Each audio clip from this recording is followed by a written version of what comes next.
Film ini diawali dengan konser musik dari grup band yang saat itu sedang terkenal. Grup band tersebut bernama Coldplay dan semua lagunya yang diciptakan oleh Aki.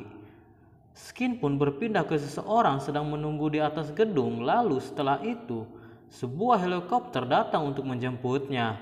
Yang tidak lain tidak bukan mereka adalah grup band Coldplay.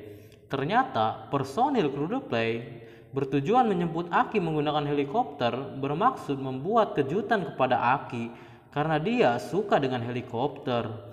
Kemudian setelah itu tiba-tiba Shinya, basis dari Coldplay, pergi dan tidak ikut menaiki helikopter dengan alasan kursi di heli hanya ada 4 orang dan Shinya juga beralasan akan menghadiri sebuah pesta. Aki dan 3 personel Coldplay menghabiskan waktu bersama di heli tersebut dengan penuh kegembiraan. Setelah mereka turun dari heli, tiba-tiba datang Takagi-san, manajer Coldplay, berniat mengajak mereka untuk jumpa fans. Akan tetapi, Aki menolak dengan alasan menjaga kerahasiaan identitasnya dari publik. Dan Aki pun pulang ke apartemennya lalu melanjutkan pekerjaannya sebagai komposer dan penulis lagu. Keesokan harinya setelah Aki selesai membuat demo lagu, tiba-tiba muncul seorang wanita bernama Mari. Mari ini adalah penyanyi yang saat ini sedang naik daun. Mari menanyakan kepada Aki apakah lagu untuknya sudah selesai. Sambil menggoda Aki, akan tetapi Aki mengabaikan Mari walau Mari itu adalah kekasih dari Aki. Hal itu dilakukan Aki karena setiap melihat Mari, Aki membayangkan Mari tidur dengan manajernya yaitu Takagi-san dan Aki meninggalkan Mari keluar untuk bermain remote helikopter. Pada saat bermain remote helikopter, Aki melihat poster Mari sehingga tidak sadar Aki menjatuhkan helikopter mainannya. Seketika itu Aki merasakan patah hati. Lalu tanpa sadar Aki mulai bersenandung dan mendapatkan inspirasi lagu baru. Tanpa Aki sadari di kejauhan ada seseorang yang memperhatikan Aki sedang bersenandung. Lalu tiba-tiba gadis itu menjatuhkan barang bawaan di sepedanya sehingga berantakan. Sontak Aki pun terkejut akan hal itu. Di sini awal mula pertemuan Aki dengan gadis itu. Lalu Aki pun tanpa sadar bertanya pada gadis itu apakah dia percaya pada cinta pandangan pertama. Dan tanpa ragu gadis itu percaya pada cinta pandangan pertama, sehingga pada saat itu mereka berkenalan. Gadis itu memperkenalkan namanya terlebih dahulu, namanya adalah Koeda Riko. Di sini Aki berbohong dengan memperkenalkan namanya Ogasawara Shinya, karena pada saat itu Aki melihat poster dari Shinya Coldplay. Mulai semenjak saat itu mereka sering jalan, walaupun Aki sebenarnya tidak begitu menyukai Riko. Beberapa hari kemudian, grup band Coldplay sedang melakukan sesi wawancara dan terkuak fakta bahwa hanya Shinya yang bukan merupakan teman masa kecil dari anggota Coldplay. Shinya menggantikan Aki di posisi basis yang mengundurkan diri sesaat sebelum debut tanpa alasan yang masih menjadi misteri. Pada saat yang sama, terlihat Sun sedang menerima telepon dari Aki. Aki bilang pada Sun dia akan pergi kencan dengan gadis berkepala jamur namanya adalah Koeda Riko. Ketika Aki hendak pergi dari apartemennya, tiba-tiba Takagi-san, manajer Coldplay sekaligus manajer Aki, datang menemui Aki.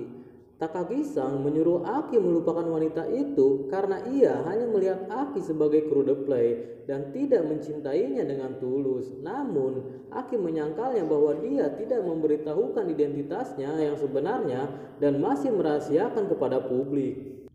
Aki dan Riko pun bertemu di sebuah toko musik. Di sini terungkap Riko adalah fans dari Coldplay dan dia sangat suka lirik yang Aki ciptakan. Yang tanpa Riko ketahui orang di sampingnya lah Aki sebenarnya. Lalu tiba-tiba datang 2 sahabat Riko yaitu Yui dan So menemui mereka. Yui menanyakan apa pekerjaan Aki. Aki berbohong dengan mengaku dia adalah seorang pengangguran. Karena merasa kasihan kepada Aki yang dimaki oleh Yui, Riko pun membawa kabur Aki dari temannya ke tempat yang lebih tenang. Setibanya di sana, Riko masih heran dan bertanya-tanya tentang apa yang disenandungkan Aki waktu itu. Tiba-tiba Aki langsung menutup mulut Riko ketika Riko hendak bernyanyi. Di sini Aki berbohong lagi bahwa dia takut akan musik walaupun itu terbilang cukup aneh. Seketika Riko menenangkan Aki dan bilang akan melindunginya. Dan pada saat itu mereka langsung berciuman. Mantap. Lalu Aki mempunyai permintaan kepada Riko untuk tidak bernyanyi karena Aki benci perempuan yang bernyanyi. Riko pun menyanggupinya padahal Riko sendiri suka bernyanyi. Di tempat yang berbeda kita melihat Takagi-san sedang gelisah. Hal itu dikarenakan lagu Mari mulai menurun dari tangga lagu. Sedangkan Aki tidak ingin menulis lagu lagi untuk Mari. Skin beralih kepada Riko yang begitu sangat kebimbangan. Karena Aki tidak suka perempuan yang suka menyanyi padahal Riko sangat suka sekali bernyanyi. Lalu Yui pun menyemangati Riko untuk kembali bernyanyi lagi dan Riko pun bernyanyi dengan kencang agar perasaannya lepas. Di perjalanan menuju ke tempat Aki, tanpa sengaja Takagi-san mendengarkan lagu yang Riko dan temannya mainkan. Takagi-san tertarik dengan suara Riko yang merdu sehingga berniat memproduseri mereka. Mereka ragu dan masih baru memainkan instrumen dan hal itu menurut Takagi-san bukan masalah karena mereka hanya perlu berakting di depan kamera dan yang memainkan instrumennya bisa menyewa orang lain. Ya, bisa dikatakan seperti lip sync istilahnya. Dan terungkap fakta bahwa kru The Play juga melakukan hal yang sama dan hanya Shinya yang bermain tanpa lip sync.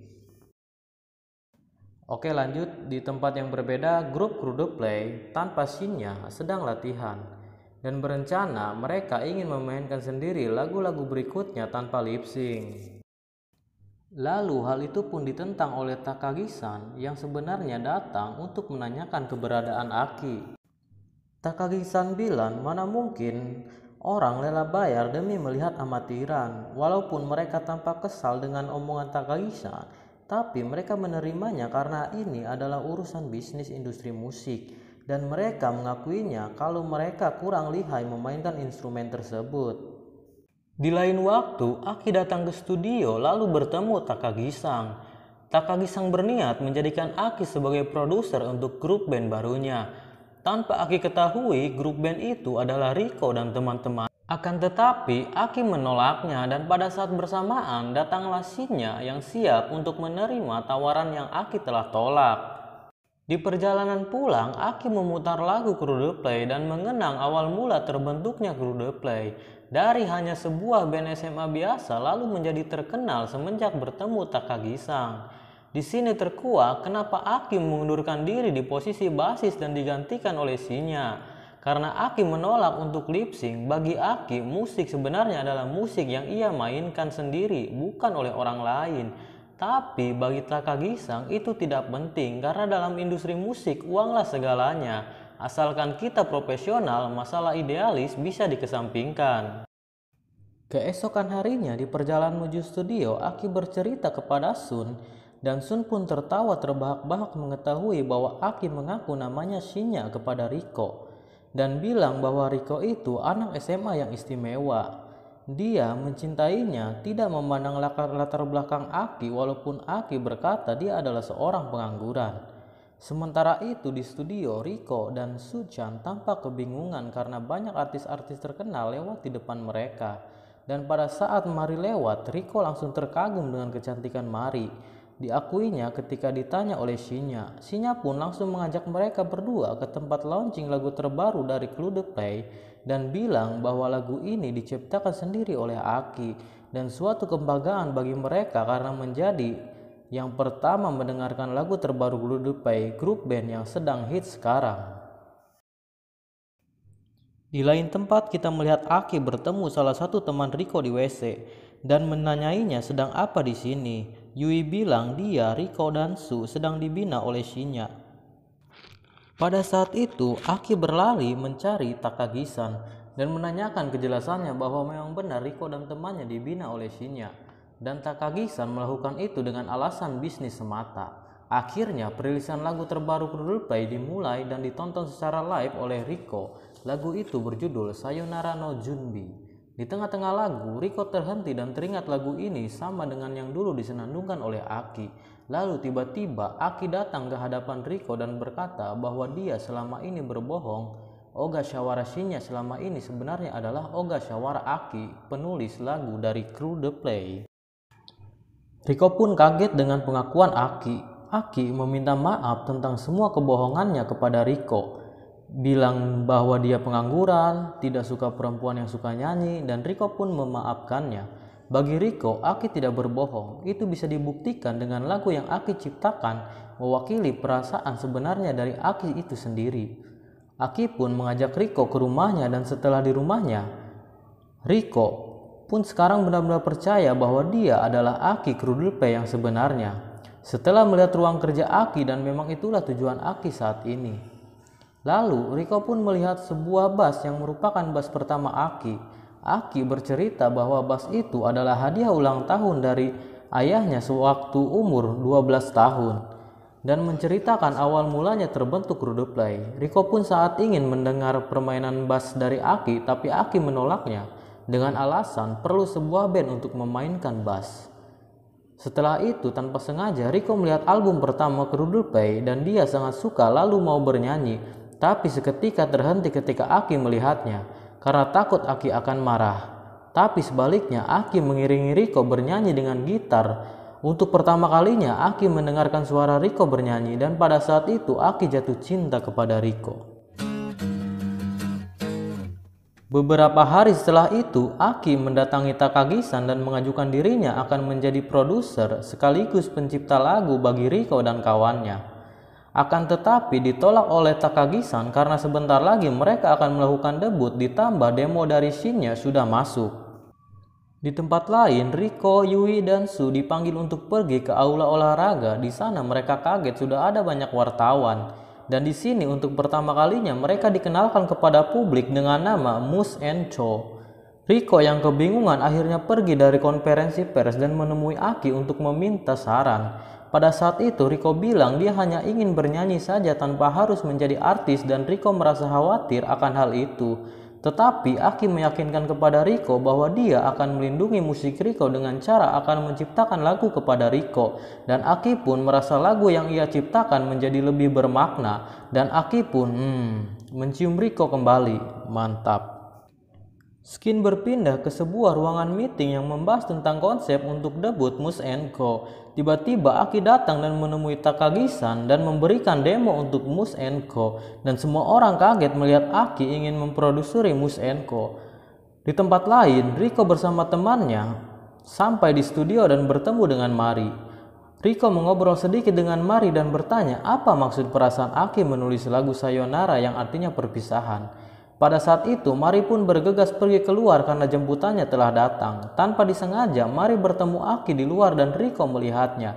Saat itu, Riko mulai patah hati dan sadar kebohongan Aki tentang tidak suka wanita yang suka bernyanyi. Di tempat lain, Riko merasa patah hati sambil mendengarkan makna lagu Sayonara Junbi yang diciptakan Aki. Tiba-tiba datang Shinya menghampiri Riko untuk menenangkan Riko yang galau. Skin berpindah ke percakapan antara Takagi-san dan Aki. Takagi bilang demo yang diberikan oleh Aki sangatlah bagus, bahkan melebihi sebelumnya. Tapi sayangnya, kedekatan Riko dan Aki diintai wartawan itu bisa membuat karir Riko hancur. Hanya satu cara agar itu tidak terjadi, yaitu Aki harus berpacaran kembali dengan Mari dan harus putus dengan Riko. Walaupun dengan berat hati, Aki menerima hal itu demi masa depan Riko. Berita kedekatan Aki dan Mari pun tersebar dengan cepat. Publik pun dibuat heboh dengan kedekatan mereka walaupun hanya rekayasa. Riko yang melihatnya semakin menjadi patah hati ditambah pengakuan Aki yang membenarkan kabar itu dan memutuskan Riko. Walaupun lagi-lagi Aki harus berbohong kepada Riko tentang kenyataan sebenarnya, Aki pun meninggalkan Riko yang sedang menangis dengan tangisan juga. Di skin ini saya merasa marah sekaligus sedih. Setelah itu, baik Aki dan Riko menjalani hari-hari dengan penuh patah hati. Aki menumpahkan rasa patah hatinya menjadikan sebuah lagu baru, sementara Riko bimbang karena tidak mendapatkan penjelasan yang pasti dari Aki dan hanya fokus untuk ke debut Muse & Co. Takagi-san menghubungi Sun dan bilang Aki telah mengirimkan jumlah lagu baru sangat banyak. dan bertanya apa yang sebenarnya terjadi kepada Aki. Di tempat lain, Riko yang melewati apartemen Aki melihat banyak barang-barang Aki yang sudah dikemas. Tanpa sepengetahuan Aki, Riko menyelinap masuk apartemen Aki dan melihat sepertinya Aki ingin meninggalkan tempat itu dan juga dunia musik.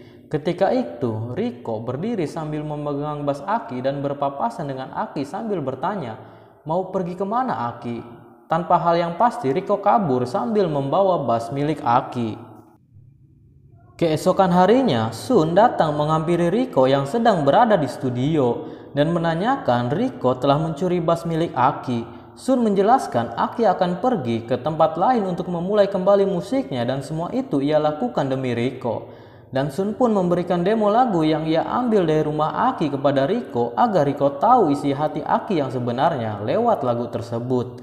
Setelah itu, Riko langsung mendengarkan demo lagu Aki untuk dirinya. Efek dari lagu itu membuat Riko menangis dan sedikit mengetahui kebenaran tentang Aki. Beberapa hari kemudian, tibalah waktu debut untuk Mas Enko dan penonton sangat antusias ingin menyaksikan secara langsung. Terbukti begitu sangat membludaknya ratusan orang yang datang. Walaupun masih dengan perasaan sakit hati, Riko tetap tabah dan terus melangkah, lalu mengumpulkan semua keberaniannya untuk bernyanyi. Di hadapan banyak penonton, meski di awal sempat ragu dengan suara khas nan merdunya dari Riko membuat penonton menikmati lagu yang Mas Enko dinyanyikan dan sebuah debut yang berjalan bagus bagi Mas Enko, juga produsernya yaitu Shinya Kru The Play. Skin berpindah kepada Aki sedang berada di dalam mobil dan mendapatkan telepon dari Sun. Sun memberitahu Aki bahwa konser Riko berjalan lancar dan dia yang menyimpan bas milik Aki yang sebelumnya dicuri Riko. Sebelum berangkat ke London, Sun berpesan ambillah bas yang di tempat konser Riko. Sesampainya di sana, Aki mencari Sun untuk mengambil basnya tetapi tidak menemukan siapa-siapa. Lalu Aki pun mendengar lagu yang ia ciptakan untuk Riko dan kesal karena merasa telah ditipu oleh Sun. Aki menuju ke sumber suara dan di sana terlihat Riko sedang memainkan bass milik Aki tapi tidak bisa. Lalu dengan bujukan Riko, maukah Aki bermain bass untuknya dan menyanyikan lagu ciptaan Aki? Aki pun tanpa kata langsung mengiyakan permintaan Riko dengan isyarat langsung memainkan bassnya. Setelah selesai memainkan lagu tersebut, Aki pergi meninggalkan Riko tanpa sepatah kata pun dengan membawa bas yang perlahan semakin jauh dari pandangan Riko. Riko pun berjalan pulang dengan penuh kesedihan dan tangisan, tapi di tengah jalan tiba-tiba datang Aki menciumnya dari belakang dan film pun selesai. Yo, terima kasih kepada kalian yang sudah menonton video ini sampai selesai. Jika kalian suka video ini, bisa klik suka, lalu jangan lupa subscribe agar channel ini bisa berkembang lagi dan see you, goodbye.